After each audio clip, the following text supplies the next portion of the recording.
ঈসা আলাইহিস সালাতু ওয়াস সালাম বাবা ছাড়া এই পৃথিবীতে জন্মগ্রহণ করেছেন। ঈসা আলাইহিস সালাতু ওয়াস সালামের মায়ের নাম হচ্ছে মারিয়াম আলাইহিস সালাতু ওয়াস সালাম, আর মারিয়াম আলাইহিস সালাতু ওয়াস সালাম এর বাবার নাম হচ্ছে ইমরান আলাইহিস সালাতু ওয়াস সালাম। ইমরান আলাইহিস সালাতু ওয়াস সালামের স্ত্রী যখন মারিয়াম আলাইহিস সালাতু ওয়াস সালামকে গ্রহণ করছেন, তখন তার স্ত্রী আল্লাহর কাছে মান্নত করেছিল যে তার পেটে যে সন্তান জন্মগ্রহণ করবে সে সন্তানকে আল্লাহ মসজিদ তথা বাইতুল মাকদিস, আজকে যেটা ফিলিস্তিনে অবস্থিত, সে মসজিদের খাদেম বানাবে। وإذا قالت امرأة عمران رب إني نظرت لك ما في بطني محررا فتقبل مني إنك أنت السميع العليم। এরপর আল্লাহ সুবহানাহু ওয়া তাআলা ইমরান আলাইহিস সালাতু ওয়াস সালামকে একজন মেয়ে সন্তান দান করলেন। তার নাম আল্লাহ সুবহানাহু ওয়া তাআলা নিজে নির্ধারণ করলেন, তার নাম রাখা হলো মারিয়াম। মারিয়াম আলাইহিস সালাতু ওয়াস সালাম তার মা যে বন্ধন করেছিল মসজিদুল আকসায় তাকে খাদেম হিসাবে দান করবে, ঠিক তার মান্যত অনুযায়ী তাকে মসজিদুল আকসা তথা বাইতুল মাকদিসে খাদেম হিসেবে রাখা হলো। এরপরে মারিয়াম আলাইহিস সালাতু ওয়াস সালাম আল্লাহ তাবারক ওয়া তাআলা এমন একজন বান্দী ছিলেন যে আল্লাহ তাবারক ওয়া তাআলা তাকে ঘোষণা করেছিলেন যে ইন্নাল্লাহা আস্তাফাকি ওয়া তাহহারাকি ওয়া আস্তাফাকি আলা নিসাইল আলামিন। নিশ্চয় আল্লাহ তাবারক ওয়া তাআলা মারিয়াম আলাইহিস সালাতু ওয়াস সালামকে এমনভাবে মনোনীত করেছেন যে আল্লাহ তাবারক ওয়া তাআলা বলছেন যে তোমাকে আল্লাহ তাবারক ওয়া তাআলা পবিত্র করেছেন এবং সকল নারীদের, নারী জগতের সকল নারীদের উপর আল্লাহ তাবারক ওয়া তাআলা এই মারিয়াম আলাইহিস সালাতু ওয়াস সালামকে শ্রেষ্ঠত্ব দান করেছেন। মারিয়াম আলাইহিস সালাতু ওয়াস সালাম যখন বাইতুল মাকদিসে কোন এক কক্ষে বসবাস করতেন, তখন তার কাছে যখন ইমরান আলাইহিস সালাতু ওয়াস সালাম অথবা জাকারিয়া আলাইহিস সালাতু ওয়াস সালাম এরা প্রবেশ করতেন, তখন দেখতেন যে আনসিজনাল কিছু ফলাদি তার রুমে, তার কক্ষে থাকত। তখন তাকে জিজ্ঞেস করা হলো, قال يا مريم أنى لك هذا؟ হে মারিয়াম, তোমার কাছে যে এই সমস্ত ফলাদি এগুলো রয়েছে, এগুলো কই থেকে আসে? তখন মারিয়াম আলাইহিস সালাতু ওয়াস সালাম উত্তর দিলেন, قالت هو من عند الله, এগুলো আল্লাহর পক্ষ থেকে। قالت هي من عند الله, যে এগুলো হচ্ছে আল্লাহর পক্ষ থেকে। তার মানে হচ্ছে মারিয়াম আলাইহিস সালাতু ওয়াস সালামকে আল্লাহ তাবারক ওয়া তাআলা সকল নারীদের উপরে শ্রেষ্ঠত্ব দিয়েছেন এবং তিনি মারিয়াম আলাইহিস সালাতু ওয়াস সালামকে পবিত্র রেখেছেন এবং বাইতুল মাকদিসে আল্লাহ তাবারক ওয়া তাআলার পক্ষ থেকে আনসিজনাল ফলগুলো আল্লাহ তাবারক ওয়া তাআলা কে খাওয়াইছেন। প্রিয় উপস্থিতি, এই মারিয়াম আলাইহিস সালাতু ওয়াস সালামকে সুসংবাদ দেওয়া হলো একটি পুত্র সন্তান। আল্লাহ তাবারক ওয়া তাআলা বলেন, ওয়াইদা ক্বালাতিল মালায়েকাতু, যে স্মরণ করো যখন ফেরেশতারা মারিয়ামকে বলল, ইয়া মারিয়াম, হে মারিয়াম, ইন্নাল্লাহা ইউবাশশিরুকি, যে নিশ্চয় আল্লাহ তাবারক ওয়া তাআলা আপনাকে সুসংবাদ দিচ্ছেন, বিকালিমাতিন মিনহু ইসমুহু মাসীহু ঈসা ইবনে মারিয়াম, যে আল্লাহ তাবারক ওয়া তাআলা আপনাকে আল্লাহর পক্ষ থেকে এমন এক বাক্যের মাধ্যমে সুসংবাদ দিচ্ছেন, তার নাম হচ্ছে মারিয়ামের পুত্র ঈসা। তারপরে এমন একটি বাক্যের মাধ্যমে আল্লাহ তাবারক ওয়া তাআলা আপনাকে সুসংবাদ দিয়েছেন, যে শুনেন সুসংবাদটা কি? সুসংবাদটা হচ্ছে আল্লাহ তাবারক ওয়া তাআলা আপনাকে একটি পুত্র সন্তান দিবেন যার নাম হচ্ছে ঈসা। তার মানে হচ্ছে মারিয়াম আলাইহিস সালাতু ওয়াস সালাম যখন জন্মগ্রহণ করলেন, তার নাম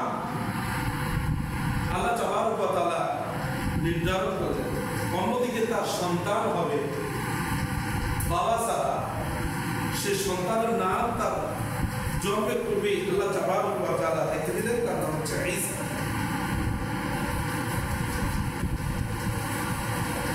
সম্মানিত উপস্থিতি, তখন মারিয়াম আলাইহিস সালাম বলেন, ক্বালাত রাব্বি ইন্নী আন্না ইয়াকুনু লি ওয়ালাদ। মারিয়াম আলাইহিস সালাম বলছেন, হে আমার প্রতিপালক, কিভাবে আমার সন্তান হবে? ওয়ালাম ইয়ামসাসনি বাশার, আমাকে তো কখনো কোনো পুরুষ স্পর্শ করেনি, আমার তো কখনো বিবাহ বন্ধনে আবদ্ধ হইনি, তাহলে কিভাবে আমার সন্তান হবে? তখন আল্লাহ সুবহানাহু ওয়া তাআলা বলছেন, ওয়ালা কাযালিকাল্লাহু ইয়াখলুকু মা ইয়াশা। আল্লাহ তাবারক ওয়া তাআলা উত্তর দিলেন যে এটাই আল্লাহর নিয়ম, যে তিনি যা চান তাই সৃষ্টি করেন, যেখানে যাকে যেভাবে চান ঠিক তাকে সেইভাবে সেই অবস্থায় আল্লাহ তাবারক ওয়া তাআলা সৃষ্টি করেন। এরপরে فأرسلنا إليها روحنا فتمثل لها بشرا سويا। আল্লাহ তাবারক ওয়া তাআলা বলেন যে আমি মারিয়ামের কাছে আমাদের রূহ তথা জিবরাইল আমিন আলাইহিস সালামকে প্রেরণ করলাম, এবং জিবরাইল তার সামনে পূর্ণ মানব আকৃতিতে দাঁড়ালো। তার মানে হচ্ছে আল্লাহ সুবহানাহু ওয়া তাআলা বলছেন, ফাআরসালনা ইলাইহা রূহানা, আমি আল্লাহ এরপর মারিয়াম আলাইহিস সালামকে সন্তান দেওয়ার ব্যাপারে কি করলাম, যে তার সামনে আমার রূহ তথা জিবরাইল আমিন আলাইহিস সালামকে আল্লাহ তাবারক ওয়া তাআলা প্রেরণ করলেন। ফাতামাসসালা লাহা বাশারান সাওয়িয়া, জিবরাইল আমিন আলাইহিস সালাম তার সামনে পূর্ণ একটি মানুষের মতো দাঁড়ালেন, মানুষের আকৃতিতে জিবরাইল আলাইহিস সালাম মারিয়াম আলাইহিস সালামের সামনে দাঁড়ালেন। দাঁড়িয়ে তিনি বললেন, ক্বালা ইন্নামা আনা রাসূলু রাব্বিক, যে আল্লাহ তাবারক ওয়া তাআলার পক্ষ থেকে আমি একজন প্রেরক, আমি আল্লাহর পক্ষ থেকে, তোমার প্রতিপালকের পক্ষ থেকে আমি নাজিল হয়েছি। হাবা লাকি গোলামান যাকিয়া, তোমাকে একটি পবিত্র পুত্র দান করব। জিবরাইল আমিন আলাইহিস সালাম মারিয়াম আলাইহিস সালামের সামনে দাঁড়িয়ে তিনি বলছেন যে আমি তোমার রবের পক্ষ থেকে একজন বার্তাবাহক শুধু, যে আমি আল্লাহর পক্ষ থেকে তোমাকে একটি পুত্র সন্তান দান করা হবে, এই জন্য আমি নাজিল হয়েছি। এরপর আল্লাহ সুবহানাহু ওয়া তাআলা মাধ্যমে জিবরাইল আল্লাহ সুবহানাহু ওয়া তাআলার হুকুমে জিবরাইল আলাইহিস সালাম কবে রূহ ফুঁক দিয়ে দিলেন। মানুষের যে রূহ রয়েছে, আদম আলাইহিস সালামকে সৃষ্টি করার পর তার মধ্যে রূহকে দেওয়া হয়েছে, ঠিক অনুরূপভাবে মারিয়াম আলাইহিস সালামের গর্ভে জিবরাইল আলাইহিস সালাম রূহকে ফুঁক দেন, এবং এর মাধ্যমে অলৌকিকভাবে ঈসা আলাইহিস সালাম সৃষ্টি করেন। ঈসা আলাইহিস সালামের অলৌকিক জন্ম ও তার জন্মের পর প্রতিক্রিয়া। ঈসা আলাইহিস সালাম যখন পেটে তার রূহকে মারিয়াম আলাইহিস সালামের গর্ভে যখন ঈসা আলাইহিস সালামের রূহ ফুঁকার মাধ্যমে দেওয়া হলো, তখন فحملته فانتبذت به مكانا صفيا, তখন মারিয়াম আলাইহিস সালাম গর্ভধারণ করলেন, এবং গর্ভধারণ করার পর একটি দূরবর্তী স্থানে তিনি চলে গেলেন। যখন তার ব্যথা আসলো, তখন একটি খেজুরের গাছের কাছে নিয়ে এলো। যখন মারিয়াম আলাইহিস সালাতু ওয়াস সালামের ব্যথা আসলো, ঈসা আলাইহিস সালাতু ওয়াস সালাম জন্মগ্রহণ করবেন, তখন একটি খেজুরের গাছের কাছে তিনি আড়ালে চলে গেলেন। লোক সমাজ, এর মধ্যে লোক সমাজ তাকে অনেক কথা বললো। জাকারিয়া আলাইহিস সালাতু ওয়াস সালামকে অনেক কথা, বাজে মন্তব্য করা শুরু করলো। তখন মারিয়াম আলাইহিস সালাতু ওয়াস সালাম বললেন, আল্লাহ বলে দিলেন, তুমি বলো আমি রোজা রেখেছি, অতএব আমি আজকে তোমাদের সাথে কথা বলতে পারবো। তো সম্মানিত উপস্থিতি, এরপর ঈসা আলাইহিস সালাতু ওয়াস সালাম জন্মগ্রহণ করলেন। ঈসা আলাইহিস সালাতু ওয়াস সালাম যখন জন্মগ্রহণ করলেন, তখন সমাজে মানে একটি অপবাদ দেওয়া শুরু হলো। আসলে অপবাদ দেওয়ারই তো কথা, যে নারী মসজিদুল আকসায় বসবাস করতেন, আল্লাহর অনুগ্রহ, যার নাম আল্লাহ তাবারক ওয়া তাআলা রেখেছেন, সেই নারীর সন্তান হলো, অথচ তার বাবা নেই। যখন সমাজে এরকম আজে বাজে কথা শুরু হলো, তখন যে সন্তান জন্মগ্রহণ করলো, সে সন্তান নাম হচ্ছে ঈসা আলাইহিস সালাতু ওয়াস সালাম।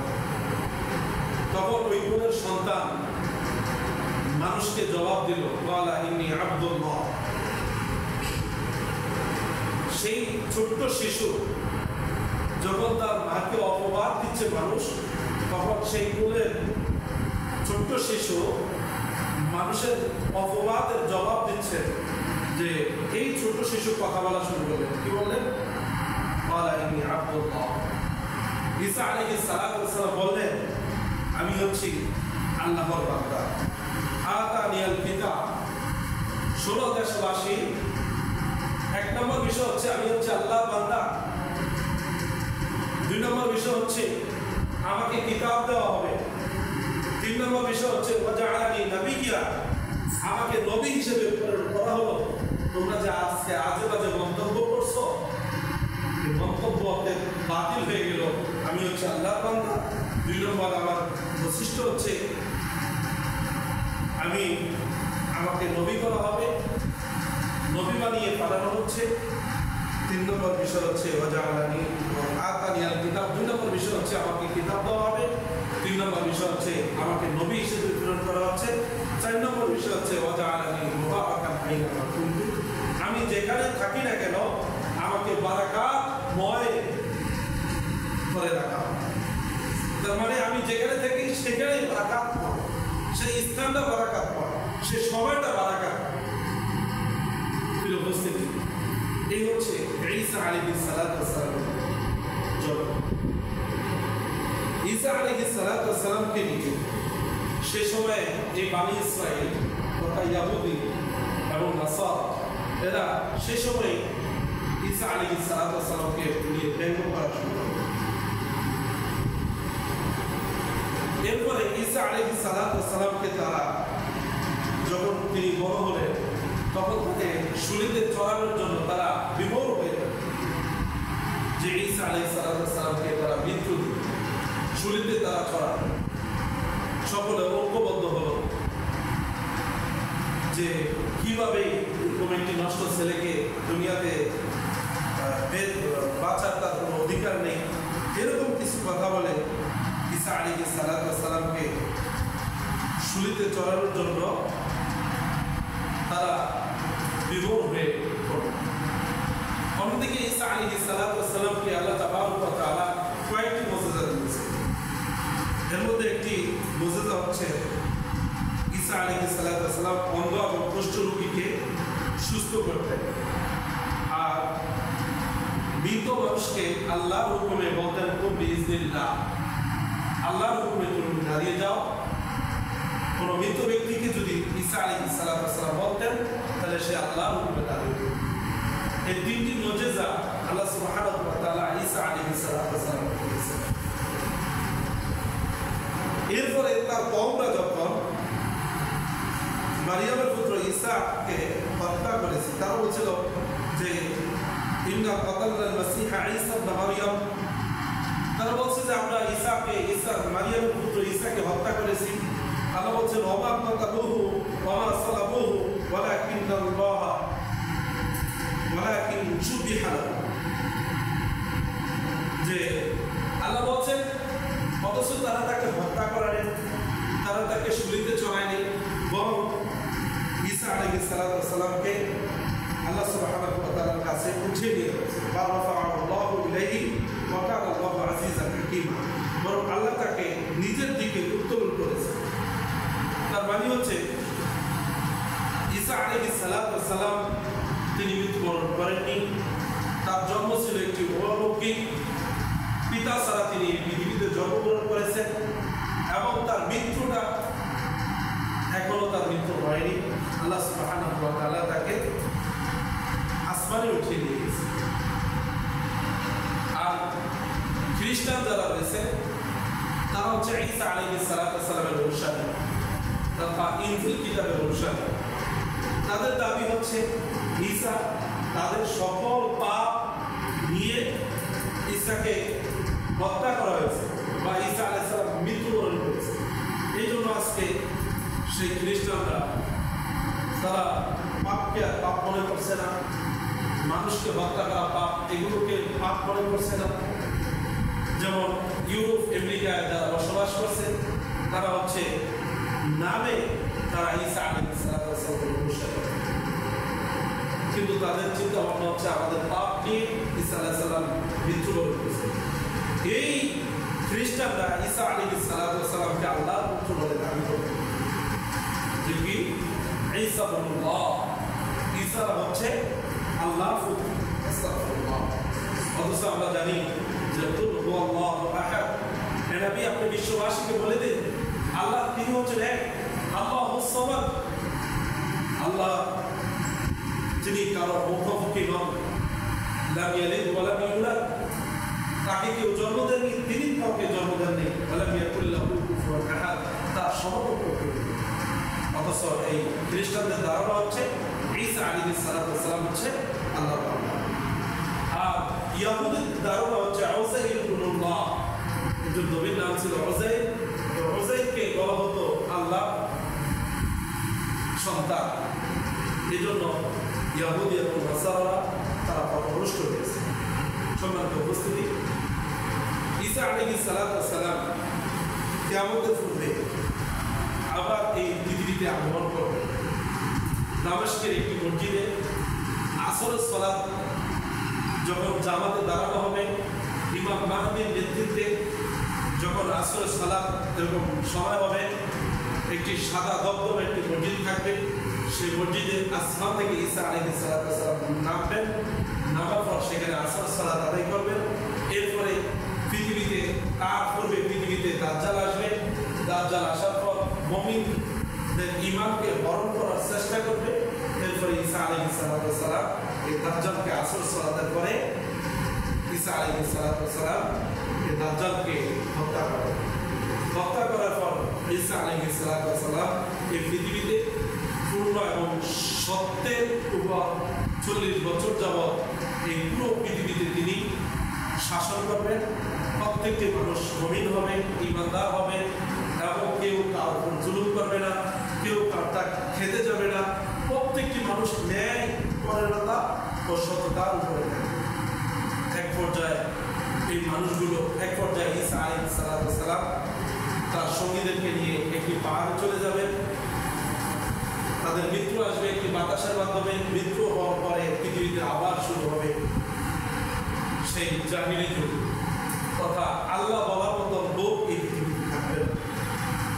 এরকম অবস্থা যখন হবে তখন নেমে আসবে সেই ভয়াবহ কিয়ামত, যে কিয়ামতের কথা আল্লাহ তাবারক ওয়া তাআলা কোরআন কারীমে অনেক জায়গায় বর্ণনা করেছেন। কি ভয়াবহতা, কি নির্মমতা তাদের উপরে কিয়ামত হবে। তারা আল্লাহর নাম বলে লা ইলাহা ইল্লাল্লাহ, এই কথাটি বলার মতো মানুষ পুরো পৃথিবীতে থাকবে।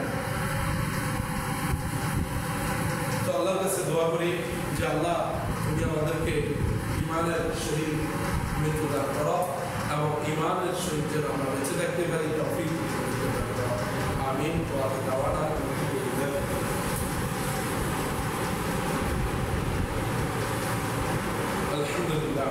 الحمد لله رب العالمين والعاقبة للمتقين والصلاة والسلام على سيد الأنبياء والمرسلين نبينا محمد وآله وصحبه أجمعين وبعد।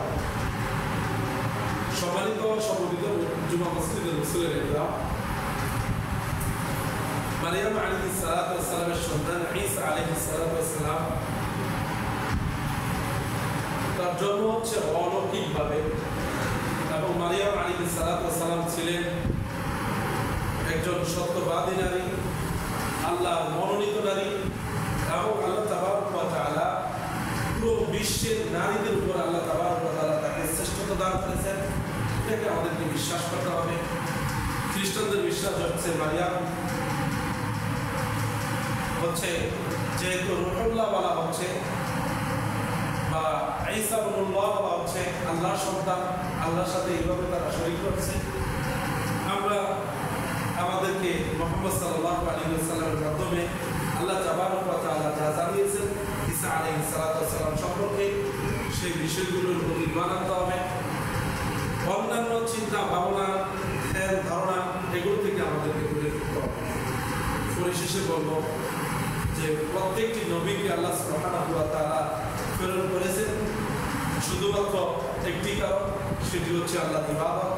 আল্লাহ এই দুনিয়াতে তার ইবাদতকে সমুন্নত রাখার জন্য।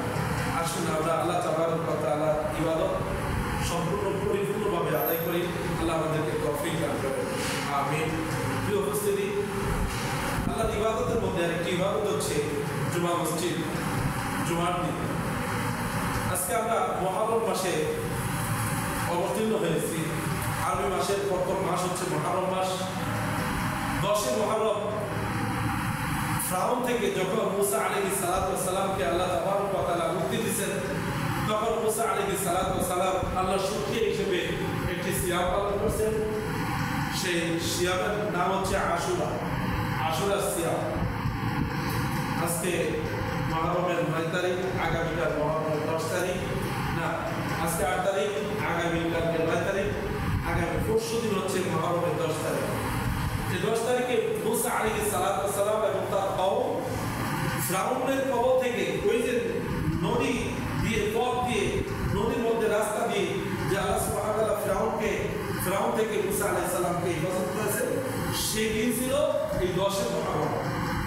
এই জন্য তার কওম সেদিন সিয়াম পালন করছে। রাসূলুল্লাহ সাল্লাল্লাহু আলাইহি ওয়াসাল্লাম মক্কা থেকে মদিনা গিয়ে দেখলেন সেদিন ইহুদিরা সিয়াম পালন করে। তখন বলছেন যে তোমরা কেন সিয়াম পালন করো? তখন বলছেন যে এই দিন মুসা আলাইহিস সালাতু ওয়াস সালামকে আল্লাহ তাবারক ওয়া তাআলা নাজাত দিয়েছেন। তখন বলছেন যে আমি তো তোমাদের চাইতে মুসা অধিক নিকটবর্তী, তবে আমিও সিয়াম পালন করব। তো ইহুদিদেরকে বিরুদ্ধে সিয়াম পালন করার জন্য আল্লাহ নবী সাল্লাল্লাহু আলাইহি ওয়াসাল্লাম বলছেন যে আমি 2টি সিয়াম পালন করব। সেটি হচ্ছে 10 মুহররমের আগের দিন অথবা 10 মুহররমের পরের দিন মিলিয়ে 2টি সিয়াম আমরা পালন করব। আর এই দিনে ইহুদিরা একদিন সিয়াম পালন করবে।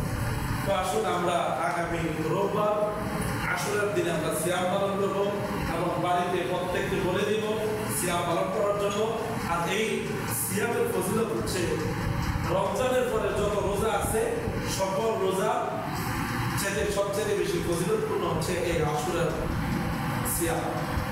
তো এই সিয়ামের কথা আমরা সবাই এই সিয়াম পালন করবো এবং বাড়িতে প্রত্যেককে সিয়ামের কথা বলে দেবো ইনশাআল্লাহ। অন্যদিকে আরেকটা বিষয় হচ্ছে আমরা জুমার দিন মসজিদে আসি,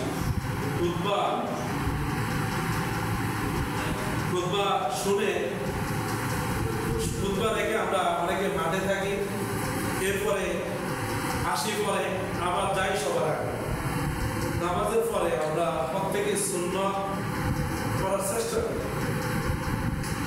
জান্নাতে তো যাব, আল্লাহ রহমত নিয়ে জান্নাতে যেতে হবে। আমার ভিতরে যদি আল্লাহর রহমত না থাকে, অনুগ্রহ না থাকে, তাহলে আমি কিভাবে জান্নাতে যাব? রাসূলুল্লাহ সাল্লাল্লাহু আলাইহি ওয়াসাল্লামের প্রতি ভালোবাসা আমাদের থাকতে হবে। আর সেটা যদি থাকে তাহলে আমরা জান্নাতে যেতে পারবো। কিন্তু আমাদের এমন একটা অবস্থা, মানে এমন একটা অবস্থা হয়ে গেছে আমাদের, যে আসলে আমাদের হৃদয়গুলো খুব কঠিন হয়ে গেছে। আসছে আজকে শুক্রবার, বাড়িতে সবাই কি বলবে, আশেপাশে সবাই কি বলবে, এই জন্য শুক্রবারে মসজিদে আসছি। আজকে রোডে ঘাটে দেখলে মানুষ বলবে শুক্রবারে মসজিদে যারা রোডে ঘাটে আনে, বাড়িতে মহিলা স্ত্রী ঠিক মতো থাকতে দিবে না, গালাগালি শুরু করবে, এই জন্য আজকে মসজিদে আসছে। এরপরে মসজিদে আসে 2 রাকাত নামাজ পড়লাম, চলে গেলাম। এটা কি ভালো বলেন? মসজিদে যেহেতু আসছি আমরা, মসজিদে আসার জন্য হচ্ছে 2 রাকাত সালাত আদায় করে বসবো, এরপরে খুতবা শুনবো, এরপরে খুতবা শোনার পর সালাত আদায় হবে, সালাত আদায়ের পরে 2 রাকাত অথবা মসজিদ করলে 4 রাকাত, বাসায় জিকির করলে 2 রাকাত সুন্নাত আছে, সেই সুন্নাত আদায় করে আমরা মসজিদ থেকে পাবো। আমরা অঙ্গীকারবদ্ধ হই, দয়া করে বলছি, অনুরোধ করে বলছি, আমার জন্য না আপনাদের জন্য বলছি যে আপনারা আশা করি প্রত্যেকে সুন্নত করে এরপরে বের হবেন। আল্লাহর কাছে দোয়া করি যে আল্লাহ তোমাদেরকে তৌফিক আর সুযোগ দান করেন। আমিন। اللهم اعز الاسلام والمسلمين، اللهم اعزنا بالاسلام، اللهم خلق قلوبنا ومعاني الاسلام، اللهم انزل برحمتك بنغلاديش، اللهم انزل برحمتك بنغلاديش. عباد الله رحمكم الله، ان الله يامر بالعدل والاحسان وايتاء ذي القربى وينهى عن الفحشاء والمنكر والبغي يعظكم لعلكم تذكرون. فاذكروني اذكركم واشكروا لي ولا تكفرون. قوموا للصلاه سووا الصفوف.